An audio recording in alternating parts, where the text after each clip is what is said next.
কোনো ধরনের নিরাপত্তা ঝুঁকি নাই, কোনো ধরনের নিরাপত্তা ঝুঁকি নাই। পূজা এবার নির্বিঘ্নে হবে। তো আপনারা নির্বিঘ্নে এই পূজা উদযাপন করতে পারবেন। এই পূজা উদযাপনের জন্য আমরা সেনাবাহিনীকেও মোতায়েন করেছি, নৌবাহিনীকেও মোতায়েন করা হয়েছে, বিমান বাহিনীকেও মোতায়েন করা হয়েছে। এবার এই জন্য আপনারা কোথাও কোনো ধরনের বাধা বিপত্তি আপনারা ফেস করবেন না। প্লাস আমরা এনটিএমসির মাধ্যমে যেন কোথাও কোনো কিছু হলে যেন সাথে সাথে খবর পৌঁছে যায়, ওই ব্যবস্থা তো আমরা করেছি। তা আমি সাংবাদিক ভাইদের এবং অন্যান্য এখানে যারা উপস্থিত আছেন সবাই অনুরোধ করব, পূজা যেন নির্বিঘ্নে হতে পারে এই জন্য আপনাদের সবারই সাহায্য এবং সহযোগিতা দরকার। আমাদের এই পূজা কমিটির এই ভাই এবং বোনেরা তারা কিন্তু অনেক ভালো অ্যারেঞ্জমেন্ট করেছে। তারা কিন্তু নিজেরাই এখানে ভলান্টিয়ার দিয়েছে। এই ভলান্টিয়াররা কিন্তু 24 ঘন্টায় তাদের ডিউটি করবে। কোনো অনেক সময় দেখা যায় ভলান্টিয়াররা রাত ৩টা থেকে হয়তো তারা আবার উধাও হয়ে যায়। এবার আমার মনে হয় কোনো ভলান্টিয়ার কোনো পূজা মণ্ডপ ছেড়ে যাবে না, তারা 24 ঘন্টাই থাকবে। এই জন্য আমি এই কমিটির ভাই বোনদের আমি অনুরোধ করব যেন কমিটিতে এই যারা স্বেচ্ছাসেবক হিসাবে থাকবে তারা যেন সবসময় উপস্থিত থাকে।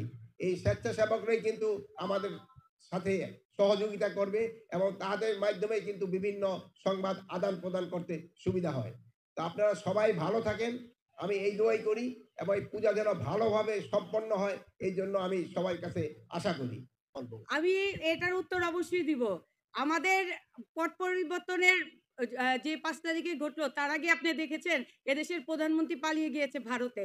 আর ভারত থেকে এই উস্কানিটা দিচ্ছে এই কারণেই যে এরা মানুষের কাছে প্রকাশ করতে চায় যে সাম্প্রদায়িক দাঙ্গা।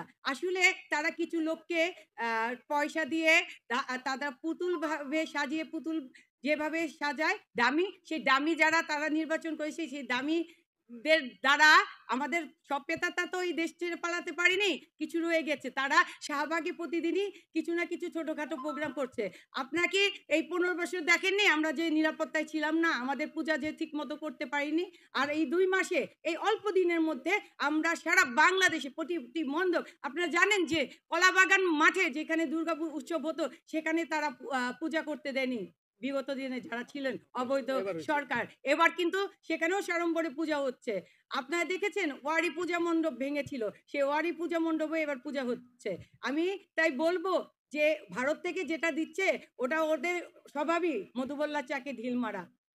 আমরা যখন মারবো তারা আবার পালানোর পথও পাবে না। আমরা পাঠিয়েছি এবং আমাদের অ্যাডমিনিস্ট্রেশনে যারা যারা আছে, ডিভিশনাল কমিশনার, ডিআইজি, তারপরে আপনার এসপি, ডিসি, ইউএনও, ওসি সবার কাছে আমরা ইনস্ট্রাকশন পাঠিয়ে দিয়েছি। আপনারা এবার সবাই আমি আশা করব আপনারা নির্বিঘ্নে এই পূজা উদযাপন করতে পারবেন।